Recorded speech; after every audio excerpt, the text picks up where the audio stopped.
condições, como refém, de negociar a própria soltura.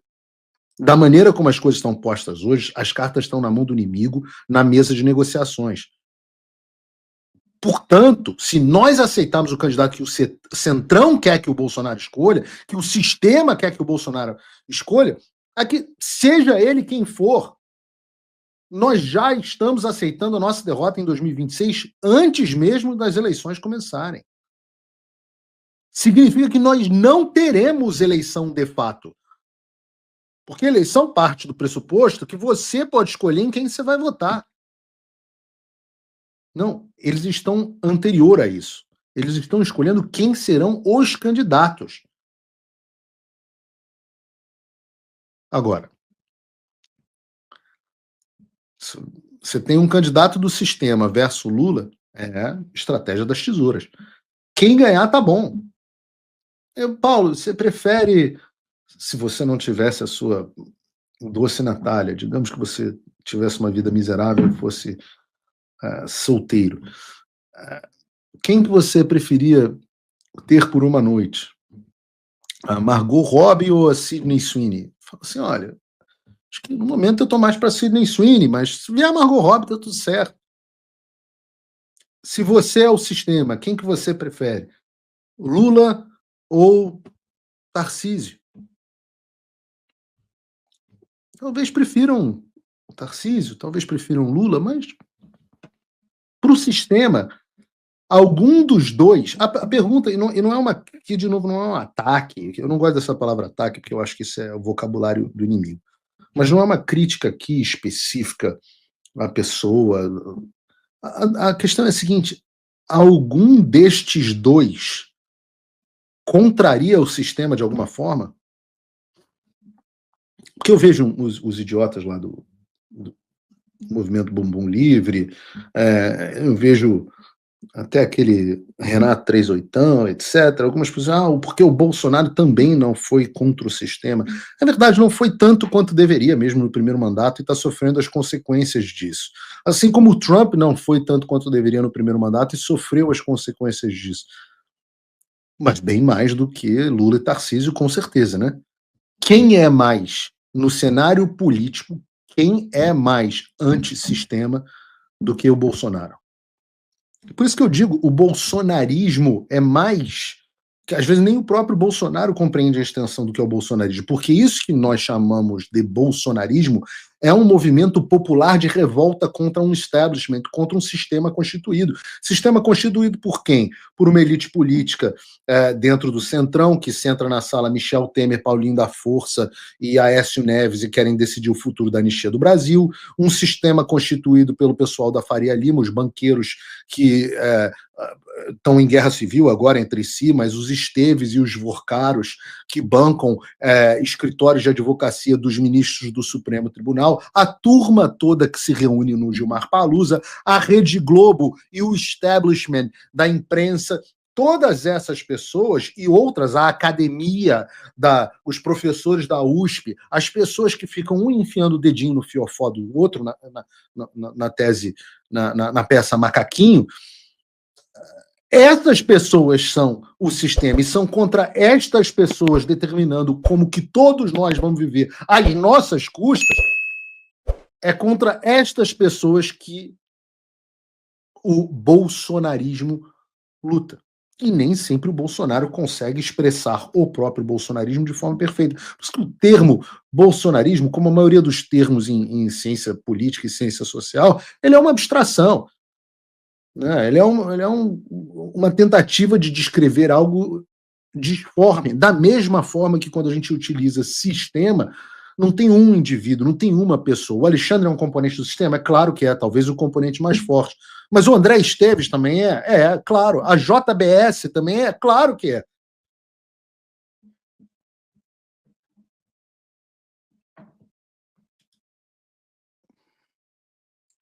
Agora, é também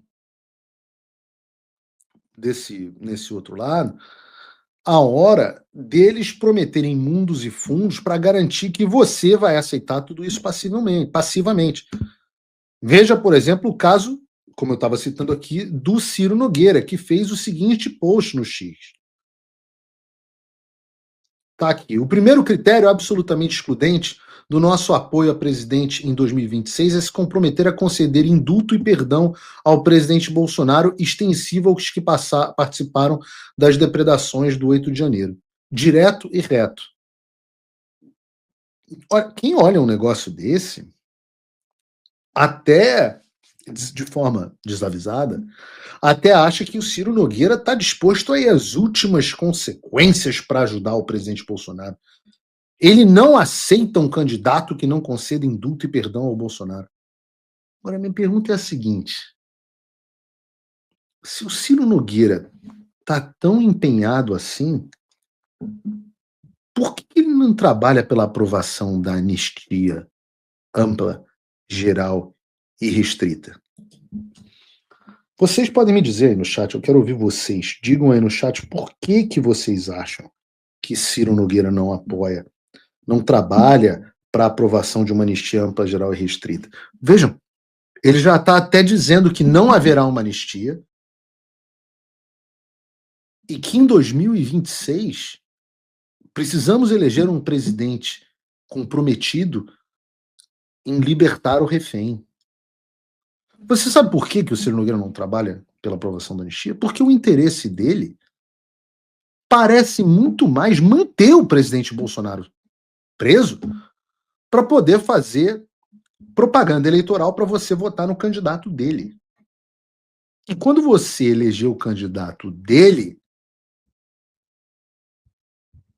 você tem alguma dúvida de que o Supremo vai derrubar o indulto ou perdão que venha a ser concedido? E aí o Ciro Nogueira vai falar para você, ou o candidato dele, vão falar assim: nós tentamos, mas o Supremo não deixou, isto é um absurdo, não há mais lei no Brasil, não há mais separação dos poderes.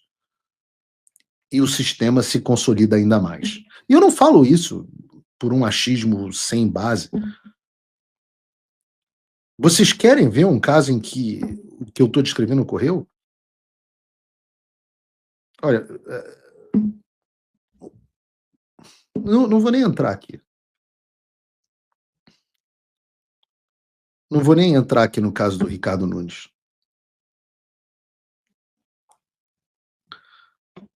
Mas vejam, é muito democrático um país em que você é condenado antes de ter um processo contra você.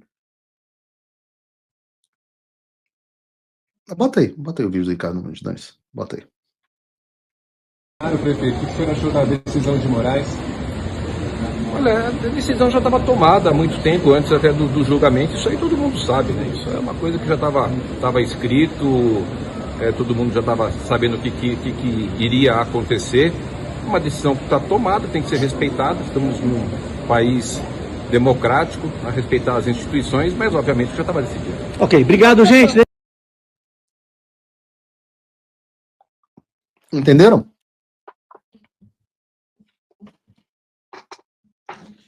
Entenderam? Ricardo Nunes, eu entrevistei aqui no Paulo Figueiredo Show e ele disse que não era democrático o julgamento do Supremo Tribunal Federal. Agora ele diz que a gente está num país democrático e que a gente tem que respeitar as instituições.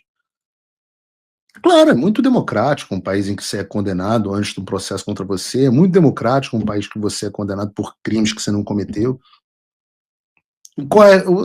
E aqui não é nenhuma crítica só ao Ricardo Nunes, não vejo diferença dessa posição para a posição do Tarcísio ou para a posição de todos os outros. Não, é democrático. Então, vivemos num país democrático. Né? Tarcísio foi além. Tarcísio disse que tínhamos grandes juristas que garantiam a democracia e o Estado de Direito no Brasil.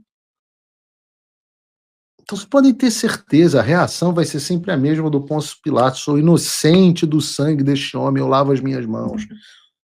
E assim a eleição vai continuar acontecendo, e certos acordos continuarão precisando ser feitos, mas acreditar no que disse Ciro Nogueira, que se você votar no candidato que o Centrão apoiar, o Bolsonaro vai sair da cadeia, pelo amor de Deus.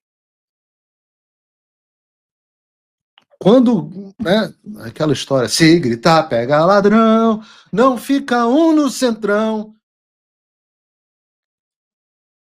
Quando o Supremo Eu vou mudar a música, né? Se gritar, chegou o Xandão, não fica um no centrão. Se gritar, fica. Chegou o Xandão. Não tem um desses caras. O que antes parecia impossível, agora começou a acontecer. Magnitsky, visto, sanções, bloqueios, pressão real e anistia no horizonte. Mas essa virada só foi possível com o apoio direto de gente como você. E se você quer fazer parte desse movimento de verdade, entre agora em www.paulofigueiredoshow.com/apoie. Apoie com $5 por mês ou se torne patrono Gold com 49 e entre no grupo dos que fazem a diferença. Vai lá, agora!